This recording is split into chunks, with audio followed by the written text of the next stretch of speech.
After a successful opening 2 game weeks, Game Week 3 brought us back down to reality with some really frustrating moments. But one positive was the performance from the left backs once again, with Alonso and Robertson both returning impressive scores. The Chelsea defender won a penalty before striking a shot that was eventually turned in for an own goal by Yedlin, so the decision to transfer him in for Eric Bailly immediately paid off.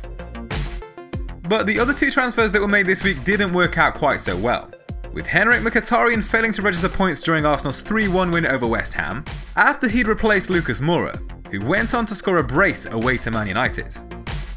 Mkhitaryan was a long-term move, with Arsenal's fixtures remaining kind for a number of weeks, so hopefully he can make up for things in the long run.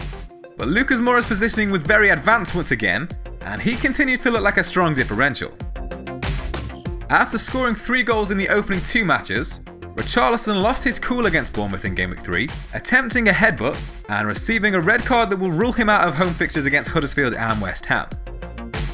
In the final twist of misfortune, Danny Ings came in this week in order to fund the move for Alonso, after finding the back of the net on his full debut for Southampton. He took 2 efforts on target against Leicester, but was unable to find the back of the net, after replacing Josh King in the side, who finally came good via a goal from the penalty spot against Everton. A score of 54 points with a 4-point hit was bang on average this week, so it wasn't too disastrous, but it always feels so much worse when your transfers backfire in such a big way. But hopefully they'll come good in the longer term.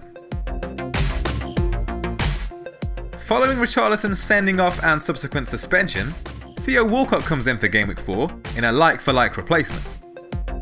His underlying numbers aren't the most impressive, having scored his 2 goals from a total of just 4 efforts, with only 3 coming from inside the box. But it's worth noting that in 2 out of the 3 games so far, Everton have had a man sent off, and they'll now of course be without Richarlison, who the majority of open play chances have fallen to so far.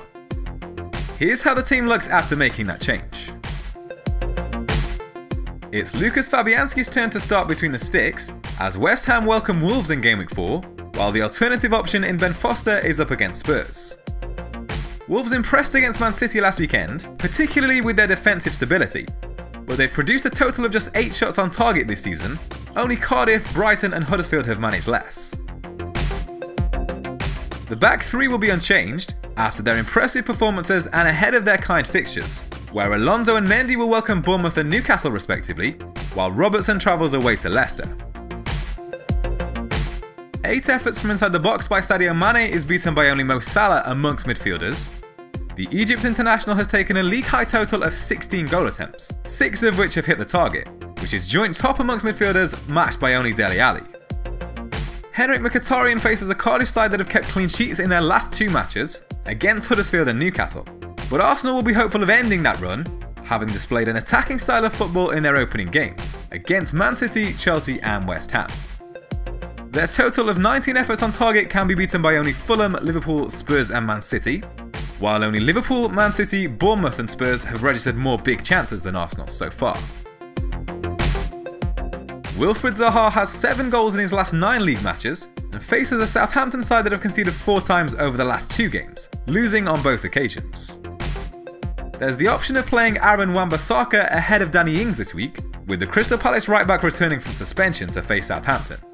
However, if Tompkins remains out, that would be a big blow for the Eagles. 10 efforts from inside the box by Ings this season is 4th best in the Premier League, beaten by only Aguero and Salah with 11, and Wilson with 13. So, for the moment, the forward gets the nod in our starting 11. Sergio Agüero has scored 14 goals in 11 league matches against Newcastle, with 8 of those coming during his last 2 home matches against the side, so it's certainly an opponent he seems to enjoy playing against. With that in mind, Aguero is winning the battle for the captain's armband in Game Week 4, although Mo Salah remains a strong alternative as ever. The pair have put in identical numbers in terms of goal attempts this season, both taking 16 shots with 11 from inside the box and 6 on target. Salah has edged the underlying numbers in terms of big chances, with 4 to Aguero's 3, and has produced 12 attempted assists to the Argentine's 6. But it's the home fixture against Newcastle that makes Aguero so tempting. Only Everton, West Ham and Huddersfield have conceded more big chances than Newcastle this season, while only Bournemouth and Liverpool have conceded fewer big chances than Leicester.